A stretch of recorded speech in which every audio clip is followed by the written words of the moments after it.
បងប្អូនថ្ងៃនេះយើងមកបង្ហាញពីបច្ចេកទេសនៃការថែទាំស្មៅនៅរដូវប្រាំងណា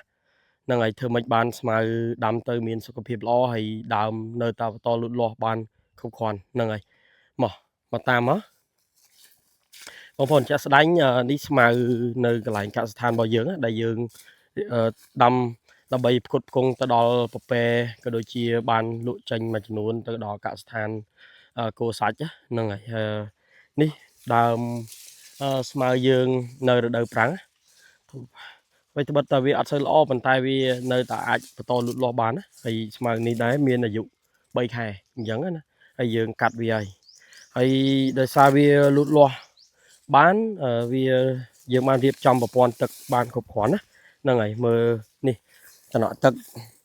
របស់យើងរៀបទៅតាមចន្លោះរងនីមួយៗអញ្ចឹងណាហើយហ្នឹងហើយមានតែនៅកសិដ្ឋានរបស់យើងឯងដែល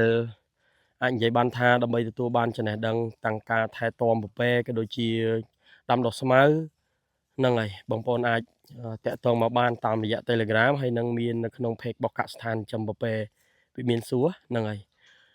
ចែករំលែកដោយឥតគិតថ្លៃហ្នឹងហើយគ្រប់ពេលវេលាហ្នឹងហើយបើបងប្អូនមានចង្អល់ហ្នឹងហើយអាចតាក់ទងមកបានដើម្បីសួរពីបច្ចេកទេសសំខាន់គឺការគ្រប់គ្រងចំណីហ្នឹងហើយដើម្បីចំសัตว์ទៅវាបានចំណេញណាហើយនោះត្រឡប់មកមើលផងមិញយើងកាត់ស្មៅហើយយើងកិននេះស្មៅដែលយើងកិនគឺវាបានម៉ត់ល្អហ្នឹងហើយធានាបានថាវា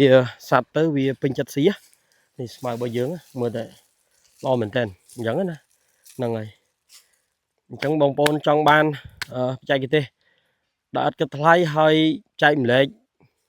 គ្រប់ពេលវេលាអញ្ចឹងបងប្អូន follow page ផងហ្នឹងហើយអរគុណ